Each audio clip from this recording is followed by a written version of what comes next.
Hey guys, welcome back to the ज्ञान की गरीबी यूट्यूब चैनल।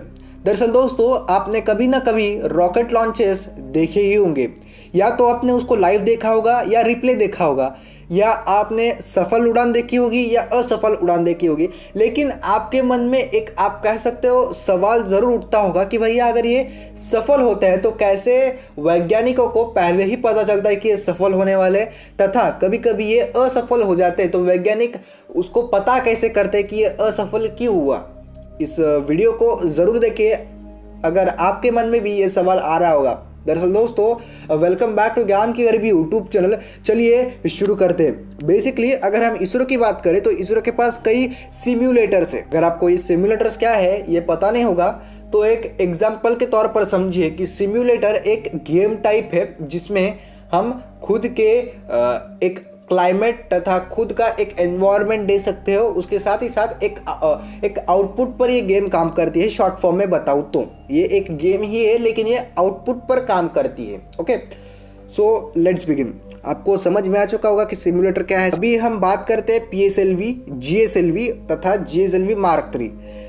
अभी देखिए, जब भी PSLV, GSLV Mark 2, GSLV Mark 3 के लॉन्चेस होते हैं, मैं सिर्फ इसरो की बात कर रहा हूँ। बाकी के जो स्पेस एजेंसीज है वो कौन सा आप कह सकते हो सिम्युलेटर इस्तेमाल करती है वो मुझे नहीं पता, लेकिन मैं इसरो की बात कर रहा हूँ। अब आप पूछोगे कि भैया आपने ये कहाँ से उठाया है, ये हमें जो इन्फॉर्मेशन है ये कहाँ से दे रहे हो। देखिए, के पोंगिनन सर जो है इसरो के, आप कह सकते हो, मतलब क्वालिटी एश्योरेंस की वो चीफ थे। उसके साथ ही साथ कई लॉन्चेस के वो चीफ थे, रेंज ऑपरेशन डायरेक्टर भी थे। वो जब एक लेक्चर दे रहे थे तब सिम्युलेटर्स की स्लाइड मैंने उनके उस प्रेजेंटेशन से उठाई थी। और जो वर्ल्ड स्पेस वीक था, जो SDSC यानी कि सतीश धवन स्पेस सेंटर श्रीहरिकोटा शहर कंडक्ट कर रहा था, उसके अंतर्गत भी उन्होंने यही स्लाइड दिखाते हुए सिम्युलेटर्स को एक्सप्लेन किया था। तो इस वीडियो में भी मैं एक्सप्लेन करने वाला हूँ क्योंकि बहुत कम लोग देखते हैं उनके लाइव को। ओके, SDSC शहर के। एनीवेज, तो स्क्रीन पर आप जो स्लाइड देख रहे हो ये स्लाइड उसी चीज़ के बारे में है। डोंट वरी, मैं आपको एक्सप्लेन कर रहा हूँ। देखिए, जब भी कोई भी रॉकेट लॉन्च होता है ना, लॉन्च से पहले एक काम किया जाता है जिसे हम वेट ड्रेस रिहर्सल कहते हैं, या आप कह सकते हो शॉर्ट फॉर्म में रिहर्सल ही कहते हैं उसको। वेट ड्रेस आप हटा दो, कई कबार नासा उसे वेट ड्रेस रिहर्सल कहता है, इसरो भी कभी कभार वेट ड्रेस रिहर्सल कहता है, या शॉर्ट फॉर्म में रिहर्सल भी वो बोल देते। तो ये रिहर्सल होती क्या है? देखिए, रिहर्सल में इसी सिम्युलेटर को कनेक्ट किया जाता है हमारे लॉन्च पैड से। देखिए, एक बात मैं आपको क्लियर करना चाहूँगा, लॉन्च पैड यानी कि प्रमोशन मंच, लॉन्च पैड अलग है, रॉकेट यानी कि प्रमोचक अलग है। लॉन्च पैड यानी कि प्रमोशन मंच अलग है, प्रमोचक यानी कि रॉकेट अलग है। इन दोनों को एक आप मिक्स मत कर देना। लॉन्च पैड अलग है और रॉकेट अलग है। जब लॉन्च पैड पे हम रॉकेट रखते हैं तब जाकर रॉकेट आसानी से उड़ पाता है। अगर नहीं रखेंगे तो भैया रॉकेट खुद ही जल जाएगा। क्यों जल जाएगा, इसका आंसर आप खुद ही दो। और कई कबार रॉकेट फट भी जाता है अगर हम उसको लॉन्च पैड पर लॉन्च नहीं करते तो। इसका आंसर भी आप मुझे दो, थोड़ा सा दिमाग लगाओ भैया। एनीवेज, सो वीडियो में हम आगे बढ़ेंगे आज। तो देखिए, जब भी वेट ड्रेस रिहर्सल होती है या जो रिहर्सल होती है लॉन्च से पहले, उस लॉन्च से पहले जो रिहर्सल होती है उस रिहर्सल में इस सिम्युलेटर को कनेक्ट किया जाता है हमारे लॉन्च पैड से। ओके, लॉन्च पैड से सिम्युलेटर को कनेक्ट किया जाता है। आप बोलोगे कि भैया सिम्युलेटर को क्यों कनेक्ट करना? ओके, तो बात फिर से यही आती है कि सिम्युलेटर सिम्युलेट करता है कि कैसे रॉकेट उड़ेगा, कैसे रॉकेट लॉन्च होगा, तब जाकर उसमें ईंधन का भरा होता है। ओके, बेसिकली देखिए, जब भी लॉन्च पैड पर रॉकेट ला के रखा, मतलब खड़ा कर दिया जाता है, तो उसके बाद रॉकेट में कई सारे सेंसर्स काम करते हैं। कई सारे सेंसर्स रिपोर्ट करते हैं उनके सब सिस्टम्स को, और सब सिस्टम्स जो हमारा ऑनबोर्ड कंप्यूटर है उसको रिपोर्ट करता है, उससे कंट्रोल किया जाता है। ओके, ये तो हो गई रॉकेट की बात। लेकिन अभी प्रॉब्लम ऐसा है कि आप सीधा लॉन्च पैड और रॉकेट को कनेक्ट कर दोगे और इनकेस हवा ज़ोरों से चल रही है और अगर आपका रॉकेट लॉन्च होगा तो यहाँ प्रॉब्लम हो जाती है। तो इसीलिए इसी चीज़ को देखते हुए ये सिम्युलेटर प्रकार है। देखिए इसमें कई अलग अलग फैक्टर्स आते हैं, यानी कि मैंने सिर्फ आपको मतलब एग्जांपल दिया था हमारे हवा की। वो क्लाइमेट चेंज भी एक अल्टीमेट क्लाइमेट चेंज हो सकता है, या एक आप कह सकते हो मतलब एक स्पॉन्टेनियस चेंज हो सकता है ग्राउंड विंड्स का, यानी कि ग्राउंड विंड्स अचानक बढ़ जाती है कभी कभार, तो वो भी हो सकता है। ओके, तो ये कभी कभार हो जाते हैं, इसीलिए हम पहले तो कनेक्ट नहीं करते दोनों को।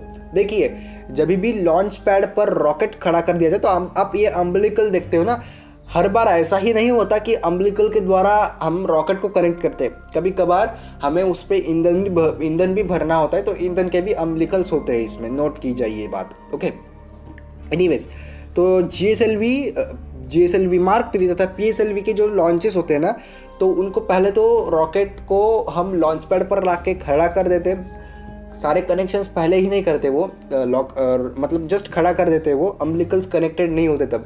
जो मेजर अम्बिलिकल्स होते हैं, यानी कि जो हमारे कूलिंग करते हैं हमारे फेयरिंग के अंदर का, मतलब फेयरिंग एनकैप्सुलेशन की वीडियो अगर आपने नहीं देखी होगी तो जाके देख लेना, क्योंकि तब आपको समझ में आएगा कि ये अम्बिलिकल का झोल है क्या। तो जो फेयरिंग के अंदर जो अम्बिलिकल जाती है तो वो कनेक्ट की जाती है। उसके साथ ही साथ जब रोल आउट होता है तब कभी कभार अम्बिलिकल आपने देखे होंगे, मैंने उस फेयरिंग एनकैप्सुलेशन वीडियो में आपको बताया है। तो एनीवेज, तो जो अम्बिलिकल है, अम्बिलिकल को कनेक्ट किया जाता है। जो मेजर अम्बिलिकल्स है उनको ही इलेक्ट्रिसिटी छोड़ी नहीं जाती, नोट इलेक्ट्रिसिटी हमारे मतलब रॉकेट को दी नहीं जाती जब जो वेट ड्रेस रिहर्सल शुरू होती है तब की बात कर रहा हूँ। मतलब दी भी जाती है लेकिन वो कम अमाउंट में होती है, उससे रॉकेट कभी कभार मतलब लॉन्च नहीं होता। ओके, रही बात अब अम्बिलिकल कनेक्ट किए जाते हैं। अम्बिलिकल के बाद रॉकेट को मतलब जो डिट्टो वैसा किया जाता है जैसे हम लॉन्च करने वाले, यानी कि जस्ट वो लॉन्च करने की ही बाकी होती है, बाकी की सारी चीज़ें कर देते हैं, काउंटडाउन उल्टी गिनती शुरू हो जाती है। बस यहाँ प्रॉब्लम ऐसा होता है कि जब हम रियल में लॉन्च करते हैं ना, तो रियल में जब हम लॉन्च करते हैं रॉकेट को, तो हम हमारे लॉन्च पैड को रॉकेट के साथ कनेक्ट करते हैं, पर यहाँ उल्टा होता है। यहाँ हम लॉन्च पैड को हमारे सिमुलेटर के साथ कनेक्ट करते हैं। हम सिमुलेशन मतलब गेम में, उस गेम में हम रॉकेट को उड़ाते हैं, वही फ्यूल की मात्रा होती है, सारी चीज़ें वही होती है, जस्ट उड़ा के देखते हैं क्या डेल्टा वी हमें कितना मिलता है, थ्रस्ट कितना मिलता है, कितनी विंड चाहिए होंगी, क्या कितना होगा, सारी चीज़ें देखकर फिर मेजर किया जाता है सारी चीज़ें, फिर एक्यूरेट उतनी चीज़ें भरी जाती है और उसके बाद लॉन्च किया जाता है हमारे रॉकेट को। ओके, ऐसा कर कर कर रॉकेट को लॉन्च किया जाता है। अभी हम आते हैं मॉड्यूल्स की तरफ। देख, तो आइए बढ़ते हैं कि कितने मॉड्यूल्स होते हैं। देखिए PSLV जब फर्स्ट लॉन्च पैड से लॉन्च होता है, या नॉमिनली जब PSLV का लॉन्च होता है, ओके, PSLV यानी पोलर सैटेलाइट लॉन्च व्हीकल का जब भी लॉन्च होता है, तो 3 मॉड्यूल पैरेलली तथा आप कह सकते हो मतलब सीरीज में इसी से आपको दोनों मतलब कनेक्ट किए जाते हैं। ओके, 3 मॉड्यूल्स कनेक्ट किए जाते हैं हमारे सिमुलेटर के। उसके बाद सिमुलेट किया जाता है PSLV का लॉन्च, भले ही वो फर्स्ट लॉन्च पैड पे हो या सेकंड लॉन्च पैड पे हो, लेकिन लॉन्च तो PSLV का होना चाहिए। ओके, जब GSLV Mark 2 का लॉन्च होता है, ओके, जब GSLV Mark 2 तथा Mark 3 का लॉन्च होता है, तो तब 6 मॉड्यूल हम कनेक्ट करते ओके, 6 मॉड्यूल कनेक्ट करते हैं वो, तथा VAB यानी कि व्हीकल असेंबली बिल्डिंग पर कभी कभार हम कनेक्ट करते हैं, कभी कभार जो हमारा SLP यानी कि सेकेंड लॉन्च पैड होता है वहाँ कनेक्ट कर दिए जाते हैं। और LVM-3 का भी सिमुलेशन अभी इसरो कर रहा है। LVM-3 यानी कि वही, अगर आपने GSLV का पहला लॉन्च देखा होगा तो वो LVM-3 बताते हैं हमारे GSLV Mark 3 को। तो तब हम 4 मॉड्यूल्स कनेक्ट करते हैं। एनीवेज, ये हो गए हमारे इसरो के लॉन्च मतलब सिमुलेटर्स, ओके, लॉन्चिंग सिस्टम तथा लॉन्चिंग सिमुलेटर्स। इस वीडियो में इतना ही, मिलेंगे किसी और वीडियो में, तब तक के लिए जय हिंद, वंदे मातरम।